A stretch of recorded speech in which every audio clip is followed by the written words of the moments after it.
आमर घर मानकु तमर घर मानकु सबु घर मानकु मैक्सिमम लोग केते बेले ताकर डिनर करसन जिंस मैक्सिमम लोग डिनर करसन राती माने 9 या 10 बजे डिनर करू जनी तमे माने भी करू जनी करूथबो किंतु डिनर एक्चुअली केते बेले करबार କଥା हमर लाइफ रे केते बेले डिनर कले हमर शरीर लागि सुस्थ करबा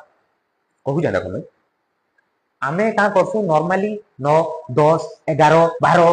एंता बजी डिनर करसु किंतु सेटा शरीर लागि बहुत हानिकारक है का हेले भी देखो जदि आमे हाई लेवल रो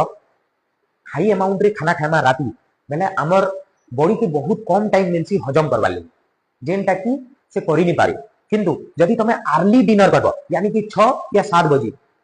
लगभग 7 बजे जहां लेट दिले 7 बजे तक 7 बजे जदि डिनर कल तार बेनिफिट काना काना रहसी एक पहला इनडाइजेशन नहीं हुए इनडाइजेशन माने डाइजेशन पूरा भल से हेबा क्या देखिए खाना के डाइजेशन वाले बहुत टाइम मिलबा ब्लोटिंग नहीं हुए एसिडिटी नहीं हुए दुई नंबर टा काना बेटर स्लीप मिलबा तुमको हमर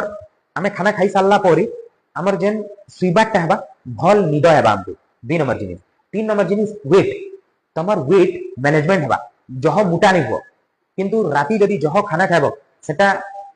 मोटापार कारण गोटे प्रकार हो पारे किंतु इथेरे मोटापा नहीं आसे वेट मैनेजमेंट करी रहबा 4 नंबर तमर ब्लड शुगर मेंटेन हेबा हमर जेन ब्लड रे शुगर लेवल सर मेंटेन करी रहबा 5 नंबर हमर हार्ट भी ठीक रहबा हार्ट ठीक रहबा 6 नंबर तमर सर्काडियन रिदम भी मेंटेन हेबा हमर जेन सर्काडियन रिदम थी सेटा भी मेंटेन करी रहबा